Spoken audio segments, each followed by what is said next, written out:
Chers amis, donc, comme on l'a mentionné, Yom Rishon, donc dimanche, c'est Tisha B'Av. Et on va essayer peut-être d'expliquer, des Siata d'Ishmaïa, on va essayer d'expliquer quelle est la faute, comment nous, on doit essayer peut-être d'être métaken, on va essayer de réparer cette faute. On va parler de quelle faute on parle, comment nous, on va essayer de changer les choses pour que Akadosh Baruch Hu, il nous reconstruit le Beth Amikdash. Les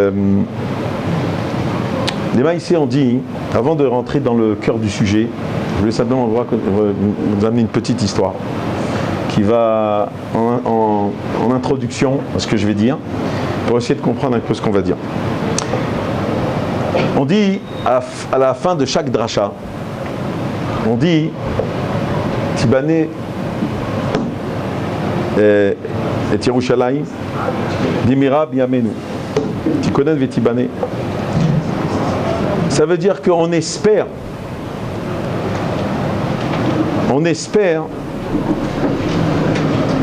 que de nos jours, Biyamenu, on espère que de nos jours, le Beth Amikdash va être reconstruit. C'est une espérance que chaque génération, de génération en génération, il y a un espoir au fond de nous qui nous dit de nos jours va se construire, rebâtir le Beth Amikdash. Et la question que le Sfat Emet pose, et qu'en fait tout le monde se pose, c'est que si déjà nos Tanaïm, les générations antérieures, les générations passées où il y avait des grands, ceux qui illuminaient la Torah, les phares du peuple juif, les yeux du peuple juif, n'ont pas réussi à reconstruire le Beth Amikdash. Comment nous, petits comme on est, loin de la Torah, loin des notions de la Torah, comment on peut nous prétendre reconstruire le Beth Amikdash?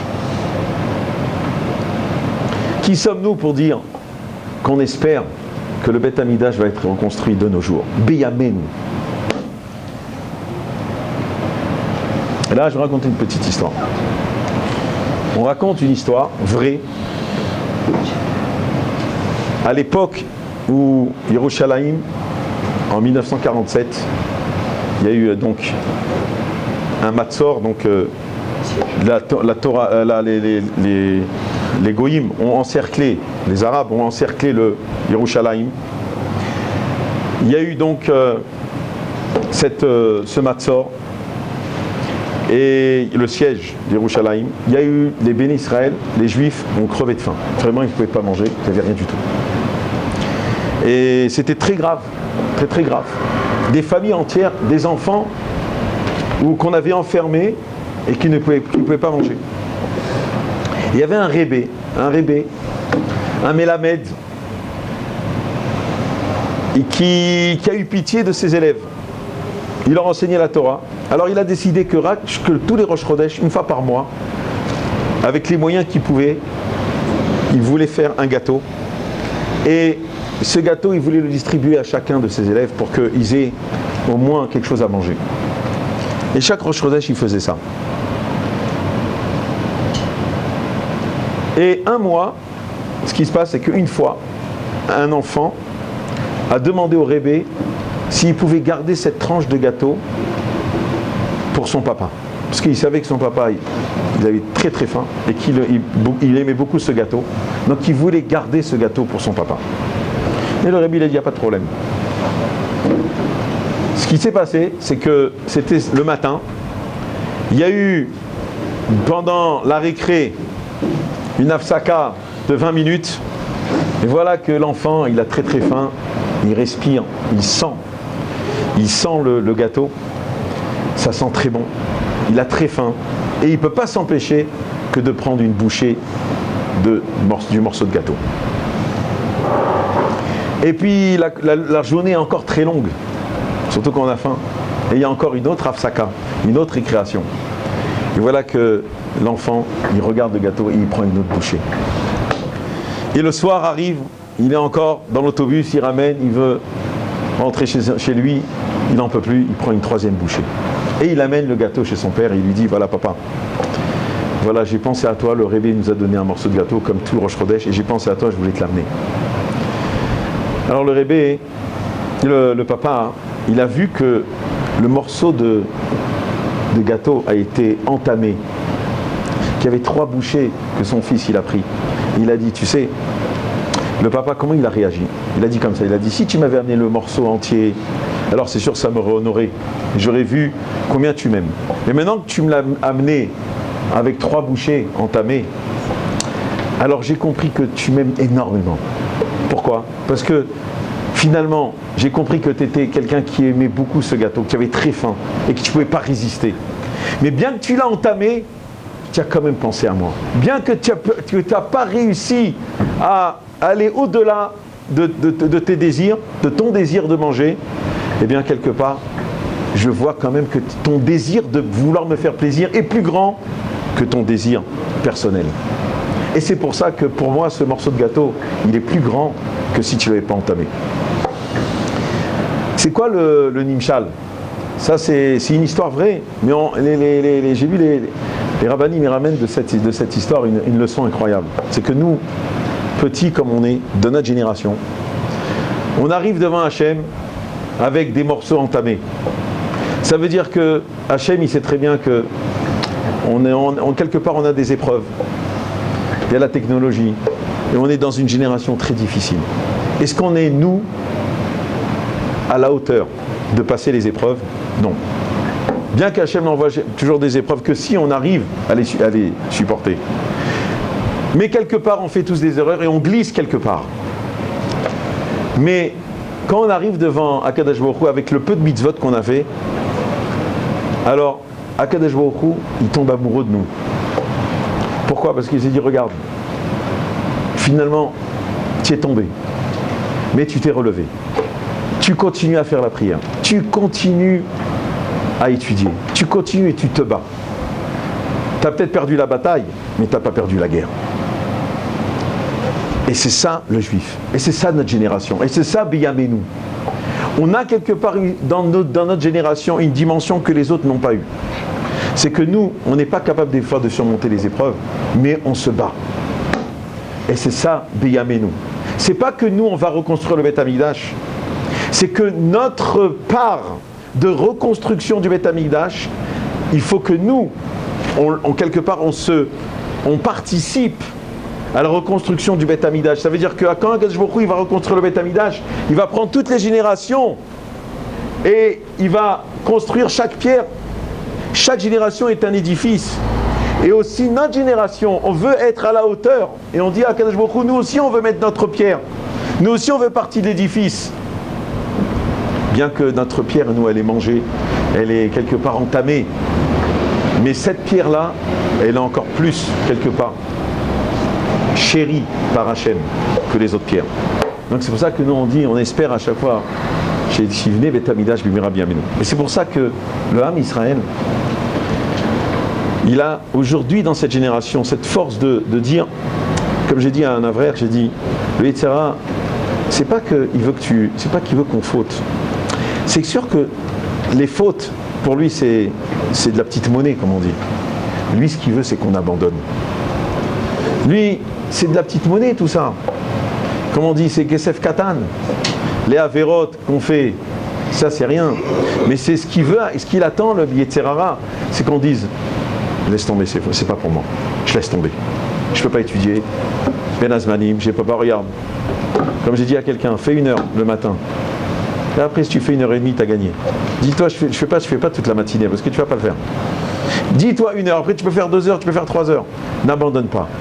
Surtout, ne dites pas, le problème c'est qu'on a des chiifotes, on a envie de grandir, on a envie d'avancer dans la vie. Mais quand on voit qu'on n'est pas à la hauteur, alors on est cassé. Alors il faut se dire, je vais travailler contre les Yetzer Hara, je vais pas aller devant lui, frontalement. Je vais aller lui dire, tu sais quoi, moi je ne peux pas étudier toute la journée en Ben Azmani, mais je peux faire 1 heure. Mais une fois que tu as fait 1 heure, et tu continues, tu fais encore une demi-heure, tu as fait 1h30. Donc déjà, tu as gagné, déjà, tu es plus fort. Jamais se confronter contre le lieu, etc. Toujours aller comme ça. Et ça, c'est notre génération. On doit se battre comme ça. C'est comme ça qu'on y arrive. Si que tu te dis, bon allez, je vais faire ça, tu vas abandonner. Ce qu'il veut, c'est qu'on abandonne. Il ne veut plus pas qu'on fasse des Avérotes.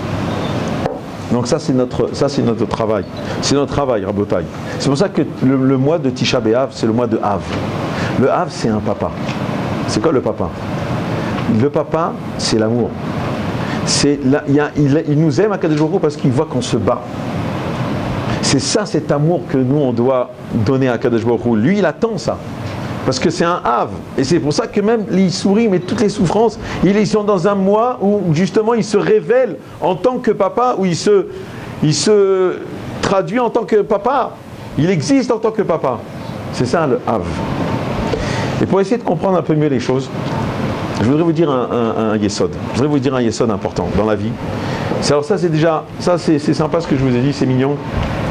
On va essayer d'y penser, c'est important.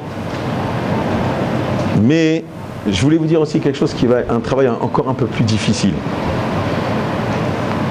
Et c'est Béicard ce que je voulais vous dire tout à l'heure, maintenant. On va essayer de comprendre en fait, c'est quoi cette notion de sinatrinam. La Gemara dans Yoma, la Gemara dans Yerushalmi, dans Yoma aussi.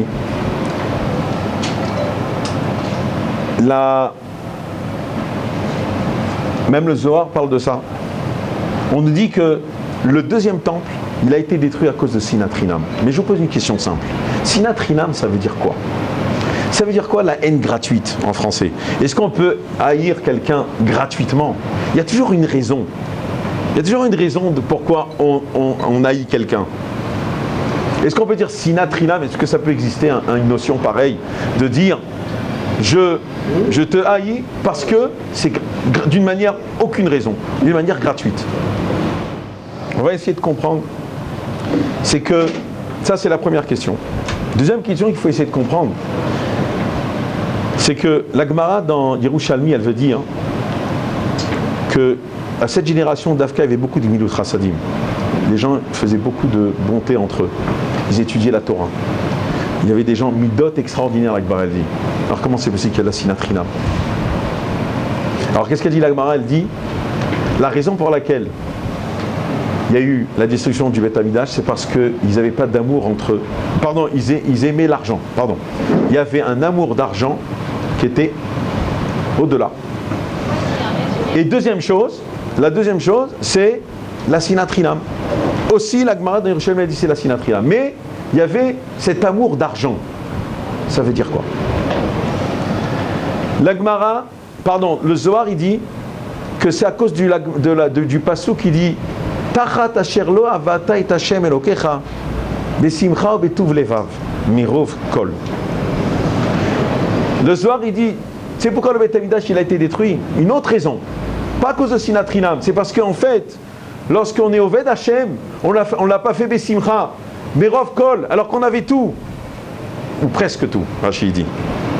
Mais comment tu peux avoir tout ou presque tout et ne pas être heureux dans ta vie? Comment c'est possible? La quatrième chose, la Gemara a dit que les tzdukim à cette époque-là du Beth Amikdash, ils se sont développés. Et cette secte de tzdukim et de baïtoussim, d'Afka dans le deuxième Beth Amikdash, ça s'est développé, mais pas dans le premier. Pourquoi qu'est-ce qu'ils ont à voir ces tzdukim que tout d'un coup ils ont tout d'un coup émergé dans l'histoire? Qu'est-ce qui s'est passé? Alors, toutes ces raisons. Première raison, sinatrinam, citée par la Gemara de Yoma. Yerushalmi ahavat hamamon, l'amour de l'argent. Et aussi sinatrinam, la Gemara dit. Troisième chose, parasha kitavo, tachat asher lo avata et Hashem elokecha, besimcha ou betuv levav. Tu n'as pas été au Ved Hashem parce que tu n'étais pas Bessimcha, alors que tu avais tout. Tu n'étais pas heureux dans ta Avodat Hashem. Alors, et les tzdukim, est-ce qu'il y a peut-être un fil conducteur par rapport à toutes ces raisons-là? Est-ce que c'est des raisons qui sont indépendantes ou bien il y a peut-être un point commun qui va relier toutes ces raisons? Est-ce qu'on pourrait mettre ces raisons-là comme, et trouver la trame et l'explication de tout ça? Alors, il faut savoir que la différence, là je commence à développer, la différence entre le premier Beth Amikdash et le deuxième Beth Amikdash, c'est que dans le premier Beth Amikdash, il y avait Gilou Yashrina. Aya Gilou Shrina, ça veut dire qu'il y avait des nissim constamment. Et le deuxième Beth Amikdash, il n'y avait pas Gilou Shrina. Les nissim n'étaient pas présents. Ça veut dire qu'Akadosh Baruch Hu ne se dévoilait pas dans le deuxième Beth Amikdash. Et à la suite de ça, le Rambam, dans Avot des Rabbi Nathan, il explique, ça veut dire c'est un Rambam dans Avot, et il nous ramène dans Avot des Rabbi Nathan, il nous explique qu'est-ce qui s'est passé avec les tzdukim. Makarai matzdukim. Avot des Rabbi Nathan, je vous dis, regardez ce qui est marqué, et là, c'est le yesod de tout ce que je veux dire. La Mishnah, elle dit que Antignos ish sukro, Kibel Mishimon Hatzadiko aya omer al tiyu ke'avadim meshamshim et harav al menat lekabel pras ela hayu ke'avadim meshamshim et harav shelo al menat lekabel pras. Antignos ish sukro aya lo shne talmidim shehayu shonim bidvarav vayu shonim letalmidim vetalmidim letalmidihem amdu vedigdeku acharehem. Baou va'amrou, ils ont dit on n'est pas d'accord. V'amrou ma raou avotenu lomar davarje efshar shiase poel melacha kol hayom velo yitol scharo arvit.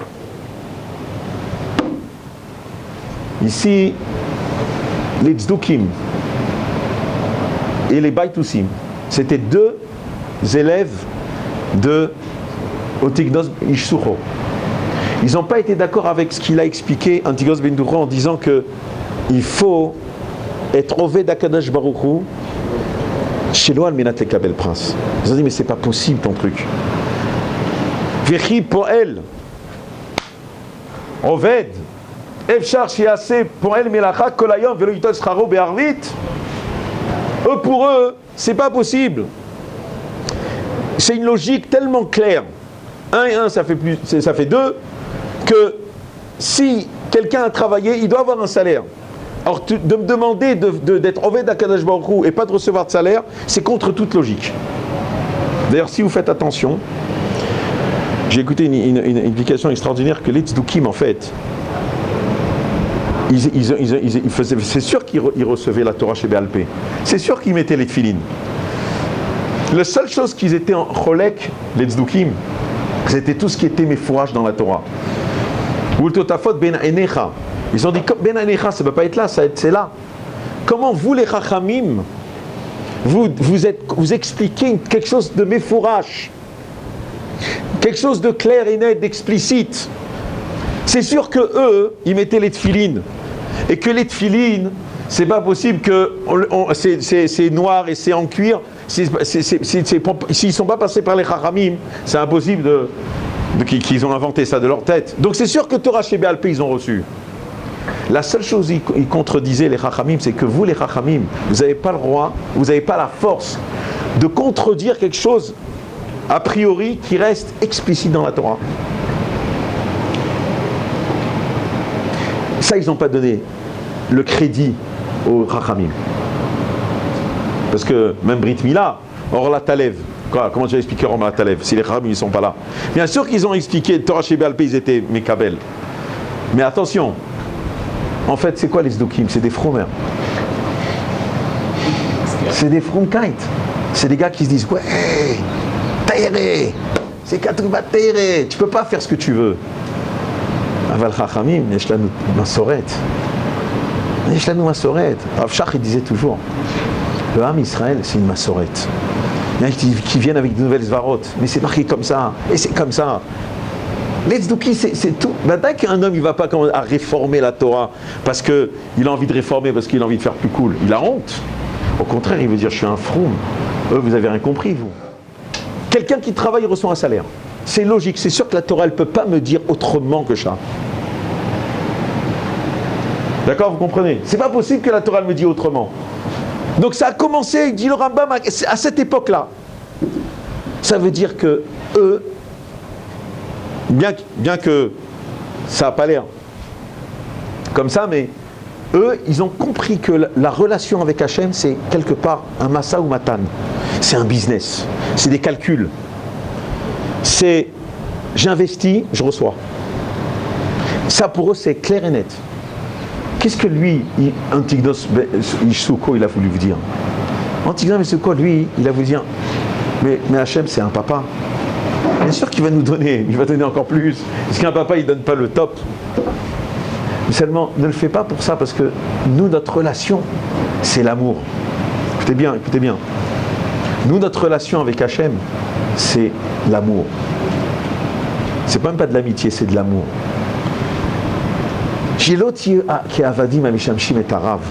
Ça veut dire que la relation amitite qu'on doit avoir avec Hachem, c'est de l'amour. Comme un papa avec un fils. C'est que de l'amour. Mais non, un papa, il ne va pas récompenser son fils, c'est sûr. Ça, ils n'ont pas compris. Mais pourquoi ils n'ont pas compris ça? Parce que le Beth Amikdash Hasheni, Loaya Gilui Shrina. Et donc, quelque part, Hachem, il était loin. Il ne pouvait pas ressentir cet amour, cette proximité avec Hachem. Alors, quelque part, tout s'est corrompu. Alors, eux, c'est du business. C'est employeur-employé. C'est ça toute la vie. Et là,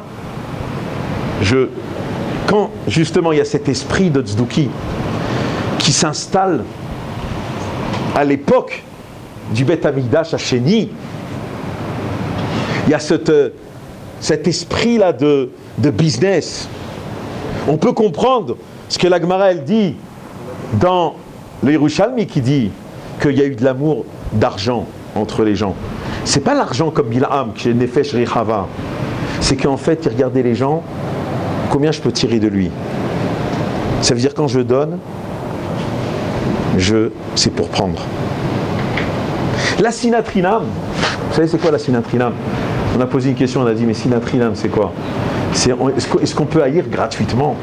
Je vais vous expliquer pourquoi c'est gratuit. Et nous, c'est notre dimension qu'on doit avoir aujourd'hui. À partir de maintenant, on doit travailler, on va essayer de travailler sur ça.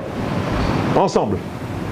C'est que quand vous donnez quelque chose à votre femme, à votre ami, à votre voisin, ou bien vous-même, vous ouvrez la porte à quelqu'un, sachez que cette action-là, ça doit être une action gratuite. C'est-à-dire, je dois la faire par amour. Et non parce que j'attends un merci de l'autre. Bien que l'autre, il a la mitzvah d'avoir un karatatov. Mais je ne dois pas attendre que l'autre, il me donne un merci. D'ailleurs, non seulement ça, il ne me doit rien. Parce que tout ce que je fais, c'est par amour. Et un papa, lorsqu'il fait par amour à son fils, il attend rien. Et s'il attend, c'est qu'il a fait par intérêt. S'il a fait par intérêt, alors, qu'est-ce qui va se passer? Regardez bien.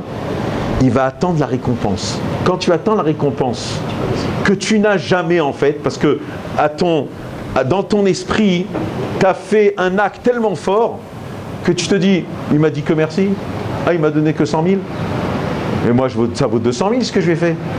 Donc d'abord tu es déçu, toi. Donc il n'y a pas la simcha et on répond à la question pourquoi tu n'as pas de simcha et de tuv levav? Parce que quand tu l'as fait, tu l'as donné en tant que businessman. Donc toi, ce qui te rend saméar, tant que tu n'as pas reçu ta récompense, tu n'es pas saméar. Donc l'action déjà, c'est que tu n'es pas saméar. Mais non seulement ça, c'est que même la récompense que je reçois, même la récompense, si je ne la reçois pas, ou bien je ne vais jamais la recevoir à mon niveau, à la hauteur du Maaseh Chesed que j'ai voulu faire, comme je ne vais pas la recevoir, je vais créer une furie contre cette personne-là. Je vais créer une haine. Et cette haine, elle est gratuite. Pourquoi elle est gratuite? Parce que le gars, il ne te doit rien. Il ne te doit rien. Tu lui as donné quelque chose. Ta femme, tu lui as donné quelque chose. Elle a des obligations vis-à-vis de toi. Mais toi, c'est pas parce que tu lui as donné qu'elle a des obligations. Elle connaît, ses obligations qu'elle doit faire. On lui a dit, le rabbin, il lui a dit. La madricha, il lui a dit. Ses obligations. Mais moi, mes obligations, ça n'a rien à voir avec ma femme. Tu peux me dire merci quand même. T'as vu tout ce que je fais pour toi? Mais, Habibi, t'es pas là pour qu'on te récompense. C'est pas du business que tu fais. Mais nous, on fait toute la journée du business, Rabotai. Toute la journée, on fait du business. Toute la journée, c'est je lui ai donné, il va me redonner. T'as vu ce qu'il j'ai donné Roche Colette, t'as vu ce qu'il m'a redonné? Il m'a donné que ça, bon. Rabotai. Rien à voir. On doit rien, personne ne vous doit rien du tout. Ce que vous devez, c'est votre obligation d'être amoureux de votre ami. C'est pourquoi c'est marqué, les chassidim, ils disent tu aimeras ton prochain comme toi-même. Mais chez le frère, Makatouf, Lotisna et Achicha. Pourquoi c'est marqué Lotisna et Achicha? Ne naïs pas ton frère. Et dans le Meler, c'est marqué Lotaor. Ne le maudis pas. Regardez, on est parti de l'ami.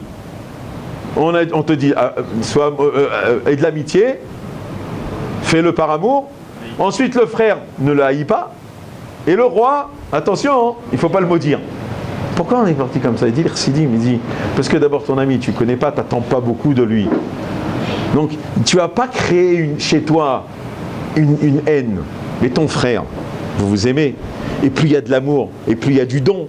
Mais plus il y a du don, plus il y a un potentiel de haine. Pourquoi? Parce que si je donne malheureusement, pas par amour, mais parce que j'ai envie de recevoir de mon frère quelque chose, et que je ne reçois pas ce que je veux envie de recevoir, je vais être furieux. Mais furieux avec qui? Je vais être encore plus furieux avec les gens que je suis proche d'eux. C'est pour ça que les guirouchines, les divorces, c'est pire que tout. Parce qu'il y avait un potentiel d'amour incroyable. Mais comme eux, ils l'attendent de l'autre. Et t'as vu tout ce que j'ai fait à ma femme? Et t'as vu ce qu'elle m'a répondu? Alors il y a des divorces incroyables. Alors je dis pas à quelqu'un, les Chazal ils disent, quelqu'un qui te fait du mal, ça c'est machou frère. Quelqu'un il t'a fait du mal, ça c'est autre chose. Ça c'est pas de la haine gratuite. Ça, quelqu'un il t'a fait du mal et il faut que tu sois mohel, c'est pas évident. Il y a des ilchot mihila, il y a des ilchot. Mais si toi t'as dit, je donne, mais j'attends en retour quelque chose, c'est là où la sinatrinam elle arrive. Et c'est pour ça que tous les ta'amim qui ramènent dans la Gemara, que ce soit le Zohar, tout est pareil. Les Zdouki c'est pareil. C'est tout a commencé le Rambam, il dit à cause de cette avot des Rabbi Nathan. Chez l'Otier, qui a vadi mais al-menat les Rabel Prince. C'est là où ça commence, qu'il n'y a pas The Gilou Yashnina. Parce qu'on ne sait plus ce que c'est donner pour donner. Nous, ce qu'on donne, c'est simplement ici, même inconsciemment. Hein. Même on peut dire, j'appuie l'ascenseur à quelqu'un, j'ai ouvert et tout, il m'a même pas dit merci, t'as vu? Eh ben en France, on est poli, quoi. Ça veut dire quoi ça? Tu dis pas merci? Mais il te doit pas merci. C'est une politesse, c'est rien à voir. Mais ça n'a rien à voir, c'est déconnecté de la chose. Mais fais un acte. Amène un thé à ta femme. Tiens. Le gars dit, t'as vu, tu sais ce qu'elle m'a fait? Rien, ni gâteau, ni rien. Comme si que j'existe pas. Mais t'existes pas. Tu nous as saoulés. Rentre chez toi. Mais fais la mitzvah de donner. C'est tout ce qu'on nous demande de faire.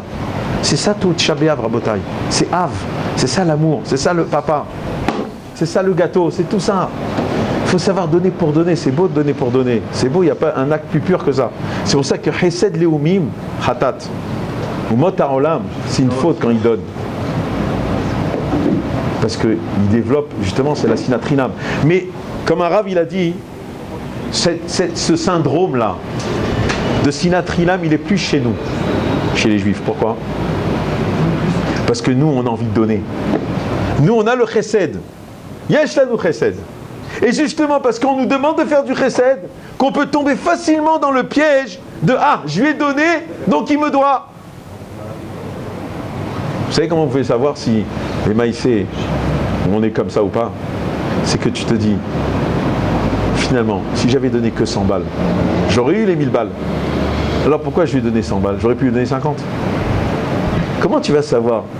Tu dis, attends, si tu fais plaisir à ta femme, c'est du business. Tu dis, attends, j'aurais pu lui faire un moitié du café, avec le moitié du gâteau. Mais là, je lui ai donné tout un gâteau, je me suis cassé la tête, j'ai acheté les fleurs et tout. Même un petit bouquet, ça aurait été bien. Parce que toi, t'as vu, regarde, elle aurait répondu comme ça. Parce que tu ne regardes pas l'action de donner, tu regardes le résultat. Donc en fait, tu es un businessman, on est des businessmen. On est des businessmen. c'est les Zdoukim. C'est très important. Mais comment travailler sur ça? Je me suis posé la question, comment travailler sur ça? Peut-être travailler parce que c'est notre problème, mais comment travailler? Moi je pense que le travail c'est de se dire avant de donner quelque chose à quelqu'un, aux gens autour de nous. Alors il faut essayer de se dire je le fais, peut-être se raisonner, de dire je le fais parce que j'ai une mitzvah de le faire. Parce qu'Akadosh Baruch Hu, il se conduit comme ça avec nous. Tov ou métiv. Alors moi je suis un tov ou métiv. Et s'il me dit merci, d'ailleurs, regardez, c'est un peu des fois paradoxal parce que les gens ils vous disent merci. Puis il dit non, il ne dit pas merci. Vous voyez que même la récompense, on ne la veut pas au fait. On a même honte, mais on va dire dans le dos, t'as vu, il ne m'a pas dit merci. Et quand il t'a dit merci, qu'est-ce que tu dis? Tu dis bon, ça va, c'est bon. Et de l'autre côté, tu vas dire, il ne dit pas merci, t'as vu, j'ai fait ça, c'est pas possible celui-là. Mais c'est incroyable, j'ai investi et tout. Quoi t'as investi? Tu dois rien. Ah, Botaï, c'est ça, Tisha B'Av. C'est investir dans ça. D'essayer de raisonner, de se dire, avant de faire un acte de chesed, de dire je le fais pas parce que j'attends. C'est vrai qu'on a cet esprit business, nous les juifs. On a ça. On est fort dans ça. C'est notre fonction. Mais c'est à cause de cette fonction qu'on peut tomber dans la sinatrinam. À cause de ce chesed, et c'est pour ça que l'Agma a dit, ils étaient tous Gmilut Chassadim. Mais c'est vrai que Gmilut Chassadim, à quoi ça sert? Parce que tu as un esprit business. Donc tu ne pourras jamais construire une vraie relation. Voilà. Ça c'est notre travail. Bezat Hashem, qu'on arrive Bezat Hashem à travailler sur nous. Et Chazak Obaro aussi.